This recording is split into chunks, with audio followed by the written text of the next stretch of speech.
I wanted to make a video on nuclear weapons, how it functions, how it works. इतना सा matter जो है इतनी immense amount of energy किस तरह से जनरेट कर सकता है। और इसको समझाने के लिए मुझे थोड़ा सा आपको यूनिवर्स में लेके जाना पड़ेगा। ब्लैंक यूनिवर्स, ठीक है, यूनिवर्स में कुछ नहीं है, अंधेरा, space, only space, no time into existence. आप लोगों ने सुना होगा ना, E=mc², पढ़ा ही होगा, हम सभी ने पढ़ा है। तो E=mc² में क्या है कि E जो है ना एनर्जी है, ऊर्जा, अग्नि, लाइट। जो अग्नि हमारे वेद पुराण में भी लिखी हुई है, सूर्य सिद्धांत, बेहतरीन किताब, प्लीज आप इसको खरीदो और पढ़ो। इसमें आपको डेफिनेशन मिलेगा एग्जिस्टेंस ऑफ यूनिवर्स का, mathematics of this universe. Just imagine at the beginning of this universe, जब शायद भगवान श्री कृष्ण ने रोशनी छोड़ी होगी, जिसको हमारे साइंटिस्ट बोलते हैं big bang theory. Big bang theory में an infinitesimally small point released immense amount of energy. बहुत छोटे से बिंदु से बहुत सारी ऊर्जा प्रकट हुई।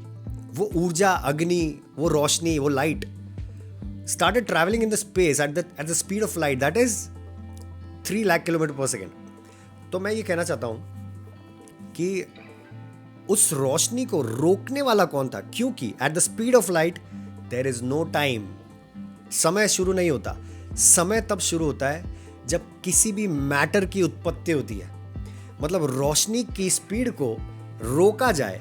रोशनी जो स्पेस में चल रही है, मेरे मोबाइल से चल रही है, या इस फ्लैश में से जो रोशनी आ रही है, मैं इसको अगर रोक सकूं तो मैं इसको मैटर बना सकता हूं। मतलब मैटर बनाने के लिए उस रोशनी को रोका गया।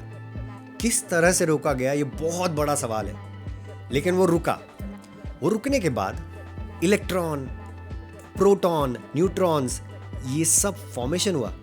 न्यूक्लियर वेपन्स में इसी तरह से हमको किसी भी एक एटम को ब्रेक डाउन करके उसकी सारी एनर्जी जो है ना लाइट में कन्वर्ट करनी पड़ती है। लाइट मतलब ऊर्जा, मतलब अग्नि, मतलब विस्फोट। इतनी ब्यूटीफुल डिस्कवरी को हम न्यूक्लियर वेपन्स के रूप में लोगों के डिस्ट्रक्शन में यूज कर रहे हैं। This is very unfortunate. But साथ ही साथ न्यूक्लियर पावर प्लांट्स जो होते हैं ना, उसमें यूरेनियम 235 नामक एक कंपाउंड होता है।